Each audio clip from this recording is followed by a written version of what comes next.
আরে আরে দেখ দেখ দেখ, আমার বোন, আমার বোন, দেখ দেখ দেখ, বোন বোন বোন, দাঁড়া তুই, দাঁড়া বোন।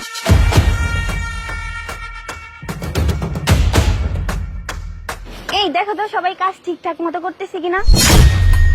এই দেখো তো রড গুলো যেই মাপে দেওয়ার কথা ছিল ওই মাপে দিছে কিনা। ম্যাডাম রডগুলো একদম ঠিক আছে, আমি দেখছি ম্যাডাম, ঠিক আছে একদম। এই আমি ইঞ্জিনিয়ার হয়ে আমি বলতেছি যে রড ঠিক নেই আর তুমি আমাকে শিখাইতে আসছো? হ্যাঁ তুমি কি বুঝো? বোন কি অবস্থা বোন, তোর বোন ভালো আছিস বোন? এই কি করতেছেন আপনি? কোথা থেকে আসছেন? কে আপনি? বোন হ্যাঁ? ভালো আছিস তুই? সি সি সি এগুলো কি করতেছে? হ্যাঁ আমার চিনতেছ না বোন? আরে না, কে আপনি? আমি তো চিনি না আপনাকে। বোন তুই আমাকে চিনতে পারতেছিস না, আমি তোর ভাই। এই কিসের বন্দর? হ্যাঁ বেয়াদব কোথাকার। এই বেয়াদব তোকে বাচ্চা কামলা ম্যাডামের কাছে আসতো, ম্যাডামের গায়ে ময়লা লাগাই দিছস, যা এখান থেকে, যা যা। দেখছো এসব পাগল ছাগল কোথা থেকে আসছে ফকিরনি। আশ্চর্য, আমার মুখটাই নষ্ট করে দিছে, আমার মুখটাই ময়লা করে দিছে। দে তো টিস্যু দে তো। কোত্থেকে যে আসে এসব পাগল ছাগল। আরে ভাই ভাই আপনি পড়ে গেছেন, উঠেন উঠেন উঠেন ভাই উঠেন। আরে ম্যাডাম আপনি ওনাকে চিনতেছেন না? উনি আপনার ভাই, বড় ভাই মফিজ। এই চুপ থাক তুই, আমার কোনো ভাই নেই। ভাই আসছে কোথা থেকে? হ্যাঁ বেয়াদব মেয়ে কোথাকার। একটা থাপ্পড় দিব ধরে। আমার কোনো ভাই নেই, তোরে বলছি না বেয়াদব।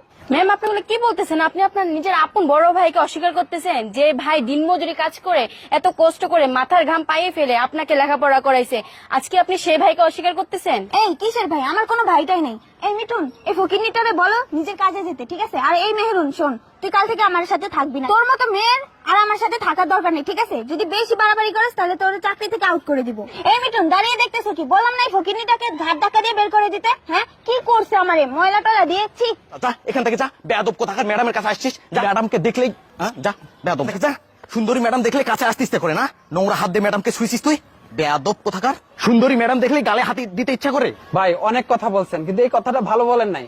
সে আমার বোন, আমি যার কারণে আমার বোনকে আমি হাত দিচ্ছি, আপনি খুব খারাপ ভাবে কথাটা বললেন। এই মিঠুন ভাই এদিকে আসেন তো, প্রয়োজন আমি এই চাকরি করবো না, এদিকে আসেন, দুটা কথা বলা যায়। যে ম্যাডাম নিজের ভাইকে অস্বীকার করে, নিজের আপন ভাইকে অপমান করে, তার আন্ডারে আমি কোনো কাজ করতে চাই না। মফিজ ভাই আপনি ওদিকে আসেন। চলে তো যাবো, কিন্তু এটার একটা ফয়সালা করে তারপরেই যাবো। এসে আর কি করবো মেহেরুন, তুমি তো আমাকে চিনো সেই ছোটবেলা থেকে, তুমিও আমাকে দেখছো। যে বাইকে বোন অস্বীকার করতেছে, যেটা আমাকে পরিচয় দিতে তার ঘৃণা হচ্ছে, তার সামনে আমি গিয়ে কি দাঁড়াবো বলো? আর কি বা বলার আছে আমার? সে আমাকে ভাই পরিচয় দিতে ঘৃণা করে, সেজন্য তার লজ্জায় আজকে তোমাদের সামনে পরিচয় দিতে পারতেছে না। তুমি আমাকে ঠিকই চিনছো কিন্তু সে আমাকে আপন বোন হয়ে আমাকে চিনতে পারছে না। বলো বোন কেন ডাকছো? আমি আমার কাজ আছে এখানে, মালিককে আবার বকাঝকা করবো, কিছু বললে বলো, চলে যাই। ম্যাডাম আপনি আপনার শ্রমিক ভাইকে পরিচিত যেমন ঘৃণা করতেছেন, আমিও আপনার মতো ম্যাডামকে ঘৃণা করি, যে কিনা নিজের ভাইকে অস্বীকার করে, নিজের ভাইকে দেখতে পারে না, নিজের ভাইকে ঘৃণা করে। আমি ওই ম্যাডামের আন্ডারে কাজ করব না। আপনি আপনার আন্ডারে যে কোনো একটা মেয়ে নেন আর বডিগার্ড নিয়ে নেন, আমি আপনার বডিগার্ড হিসেবে আর কাজ করব না। আপনি নতুন বডিগার্ড নিয়ে আপনার সাথে কাজ করান। মেহেরুন তুমি এটা কি করতেছো? মেহেরুন তুমি কেন তোমার চাকরি থেকে চলে যাবে আমার জন্য? আমি তো অদম, এই যে পরিশ্রম করে আমি তাকে লেখাপড়া শিখাইছি, তাকে আজকে ইঞ্জিনিয়ার বানাইছি, আজকে সে প্রতিদানে আমাকে এটাই দিল, আমাকে সে ঘাড় ধাক্কা দিয়ে ফেলে দিল, সে আমাকে বাই পরিচয় দিতে অস্বীকার করতেছে। মেহেরুন তুমি কেন তোমার চাকরিও তো অব্যাহতি নিবা? দেখো মেহেরুন, যখন আমার বাবা মা মারা যায় তখন তাদেরকে দেখাশোনা করার মতো কেউ ছিল না, তখন শুধু ছিলাম আমি। আমি আজকে লেখাপড়া করিনি, আজকে আমি কামলা দেই, মানুষের কামলা। আমার লজ্জা হয় না, কারণ হচ্ছে কি জানো, তাদের লেখাপড়া করানোর জন্য আমি আজকে কাজের লোক। আমি লেখাপড়া করতে পারি না, আমার নিজের জীবনকে জীবন মনে করি নাই। আমি দুই বেলা না খাওয়া হলেও তাদের মুখে খাবার উঠাই দিতাম। আজকে আমি মাঠে ঘাটে কাজ করি, দেখছো আমার শরীরের অবস্থা, কিন্তু তারা এই যে আজকে এসি গাড়ি থেকে নেমে তোমাদেরকে নিয়ে বডিগার্ড টডিগার্ড নিয়ে আসে, তারা পরিদর্শন করতেছে। আজকে আমার অবস্থা কি? আমি সেই কামলাই রয়ে গেলাম, আর সেই ইঞ্জিনিয়ার হয়ে গেল। আমি তাকে দোয়া করি সেজন্য আরো বড় কিছু হয়, কিন্তু আমি কামলাই থাইকা যাই, হয়তো আল্লাহর কাছে কিছু একটা পাবো। এ ধরনের অহংকারী বোন আমিও চাই না তাকে পরিচয় দিতে। আমি চলে যাচ্ছি। তোমরা চাকরি থেকে যাবা কেন? তুমিও চাকরি করো, তোমরা চাকরি করো, আমি কামলা ওই লেবারি দিতে যাচ্ছি, ঠিক আছে? ভালো থাকো তোমরা। ভালো থাকি বোন, তোরা ক্ষমা করে দিস আমাকে। ভাইয়া দাঁড়াও। কি আমাকে ভাইয়া বলে ডাকতে তোর ঘৃণা হচ্ছে না?